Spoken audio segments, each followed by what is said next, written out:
Donc on va voir quelque chose de entre guillemets nouveau, mais qui s'appuie toujours sur les fonctions affines et sur les fonctions en général. Avant de commencer ce que je veux traiter aujourd'hui, on va faire un petit rappel très rapide. Ce rappel s'articule autour de ce que vous avez face à vous à l'écran. J'ai dessiné un repère et j'ai placé un point M un peu au hasard. Il faut que vous ayez bien en tête que cet axe-là, cet axe en bleu, s'appelle l'axe des abscisses.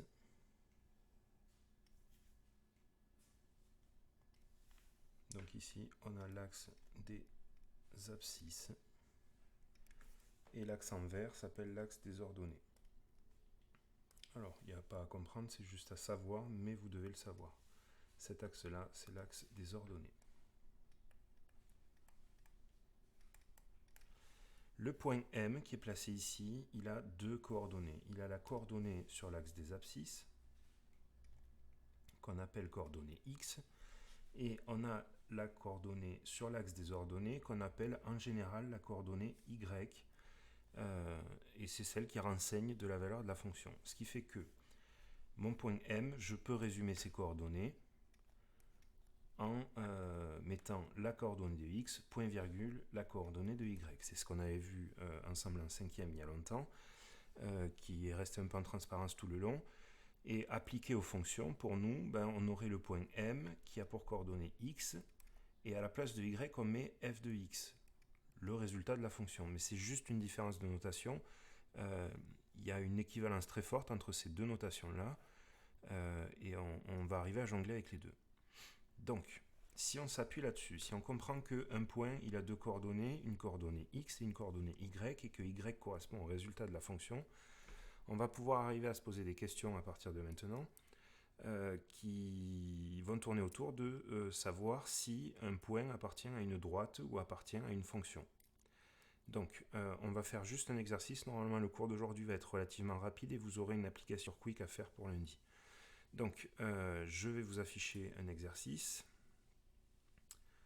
On va le lire ensemble et ensuite on va réfléchir. Je vous écris soit delta. Delta, c'est un petit triangle comme ça, c'est une lettre grecque. J'aurais pu mettre D, mais j'ai choisi delta. Soit delta, la droite représentative de la fonction f de x égale 3x-2. Donc ici, je fournis l'expression algébrique d'une fonction. Et ensuite, je définis des points. Le point A de coordonnées 2, 6, le point B de coordonnées 9, 25, C de coordonnées moins 7, 23, moins 23, et ainsi de suite. J'ai même mis des fractions ici pour qu'on puisse s'amuser un peu plus. Et la question, c'est est-ce que ces points, ils sont sur la droite qui représente la fonction? Alors, notre fonction, c'est une fonction affine. On sait que la représentation graphique est une droite. Et en fait, on va chercher à savoir si ces points sont sur cette droite. Alors, on va s'occuper d'abord de A. A, il a pour coordonnées 2, 6. C'est donné dans l'énoncé ici. Est-ce qu'on peut arriver à savoir si ce point il est sur la droite? Le truc le plus direct et qui semble le plus évident, c'est de se dire on va tracer la droite et on va voir si la droite elle passe par ce point-là.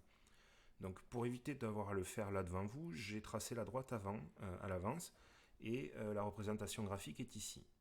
Si on regarde la représentation graphique, le point A de coordonnées 2, 6, 2 c'est la valeur de x, et 6, c'est la valeur de y, donc la valeur de la fonction. Autrement dit, si x vaut 2, est-ce que la fonction est à 6? On peut le lire sur le graphique. Si x vaut 2, la fonction, elle est à combien? Elle est à 4, elle n'est pas à 6. Le point de coordonnées 2, 6, il est ici. Est-ce que ce point-là est sur la fonction? Non, non. Donc on peut dire que A n'appartient pas à la droite delta, parce qu'on le voit sur le graphique. On vient de le faire de manière graphique. Vous regardez le point B qui est ici. Le point B, ici, là, de coordonnées 9, 25, par rapport au graphique que j'ai rentré, x qui vaut 9, il va être quelque part par là, et 25, il ne rentrera même pas dans mon écran. Donc vous comprenez bien que avec le dessin que j'ai fait, j'aurais pu en faire un plus grand, mais avec celui que j'ai fait, je ne peux pas arriver à savoir graphiquement si le point de coordonnées 9, 25, il est sur la droite. Alors on va chercher à trouver quand même un moyen de répondre. Le point B de coordonnées 9, 25, qu'est-ce qu'on sait? On sait que ça, c'est la valeur de x et que ça, c'est la valeur de y. Autrement dit, ça, c'est x et ça, c'est la fonction. Donc, une manière de savoir si ce point, il est sur la droite, si ce point, il appartient à la représentation graphique, il appartient à la droite représentative de la fonction f, c'est de calculer la fonction en utilisant x qui vaut 9.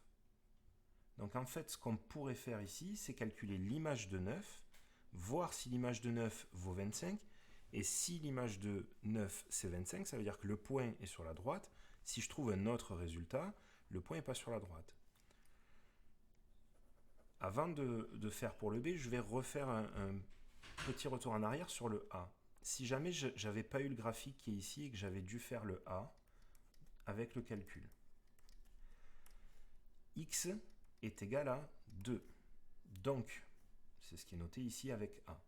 Donc, la fonction, si je lui rentre 2, on obtient combien? On va obtenir 3 fois 2, moins 2. J'utilise cette formule-là, et je lui insère la valeur de x qui vaut 2 à l'intérieur, et on calcule. 3 fois 2, 6, moins 2, ça vaut 4. f de 2 est égal à 4. Je viens de calculer l'image de 2 par la fonction f. L'image de 2 par la fonction f, c'est 4. Ça confirme ce qu'on lisait tout à l'heure. Du coup, vu que l'image de 2, c'est pas 6, ça veut dire que le point n'est pas sur la fonction, ce qu'on avait lu tout à l'heure. Le principe, c'est celui-ci. Si je cherche à le faire maintenant avec b, je vais effacer mes petites flèches et je vais le faire avec b.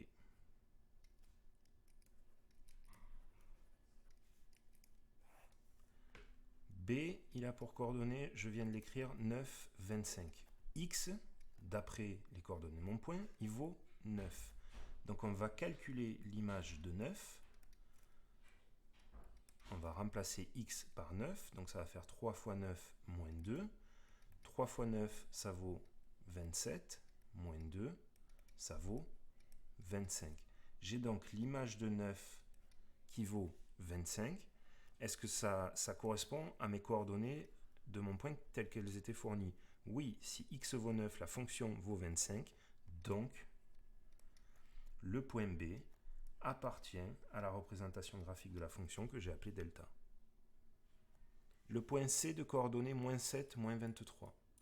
Donc on a un point C de coordonnées moins 7, moins 23. On va se poser la question, si x vaut moins 7, est-ce que la fonction vaut 23?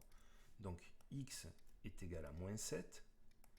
On calcule l'image de moins 7, f de moins 7. Ma fonction, je vous le rappelle, elle est donnée ici, c'est 3x moins 2. Donc je vais remplacer x par moins 7, ça va faire 3 fois moins 7, moins 2, parce que la fonction est définie comme ça. 3 fois moins 7, ça fait moins 21. Attends, c'était... J'ai fait une erreur ici, c'est pas 23, c'est moins 23. Moins 3 fois moins 7, ça vaut moins 21. Moins 2 qui n'a pas bougé, et là on peut calculer, ça va faire moins 23.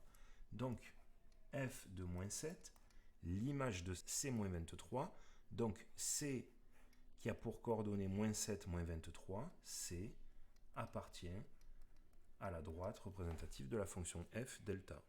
On va faire pareil avec le point D. Le point D, il vous est fourni ici. Il a pour coordonnées moins 2, moins 10. Donc, moins 2, moins 10. X vaut donc moins 2. On va calculer l'image de moins 2.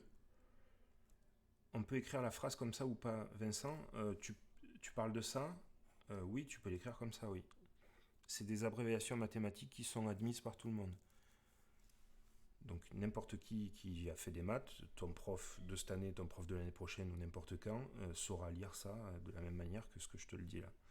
Donc je reviens au D. X vaut moins 2, on va calculer l'image de moins 2. 3 fois moins 2, moins 2. On fait le calcul, 3 fois moins 2, ça vaut moins 6. Moins 2 qui n'a pas bougé. Moins 6, moins 2, ça vaut moins 8. Est-ce qu'on vient de trouver moins 10 comme on pouvait l'attendre si le point était sur la fonction? Non. Donc, le point D n'appartient pas à la droite delta. Donc le point D n'appartient pas à la droite delta. On va continuer, il nous reste juste le point E, et je vous avais dit, pour rendre les choses plus rigolotes, j'ai mis des fractions, mais c'est pas trop un problème. Le point E, il a pour coordonnées 1 quart et moins 5 quarts. Donc x, on a compris le principe, vaut 1 quart. On va calculer l'image de 1 quart. L'image de 1 quart, c'est remplacer x par 1 quart et de calculer le résultat de la fonction. 3 fois 1 quart, ça fait 3 quarts. Moins 2. Alors ici, c'est embêtant. On a une soustraction de fractions. Il faut avoir le même dénominateur. Donc, si vraiment vous êtes en panique par rapport à ça, vous avez la calculatrice qui vous sauvera la vie. On va le faire à la main ici pour le cours. Donc 3 quarts, on va le laisser comme ça. Et 2, on est d'accord que c'est 2 sur 1. Et ce 2 sur 1, il faudrait qu'il soit sur 4. Donc on va multiplier par 4 en haut et en bas et on affichera le même dénominateur. Donc ça va faire 3 quarts moins, je vais le mettre en blanc, 8 quarts. 8 quarts. Et 3 quarts moins 8 quarts, ça fait moins 5 quarts. Est-ce que j'ai le résultat attendu?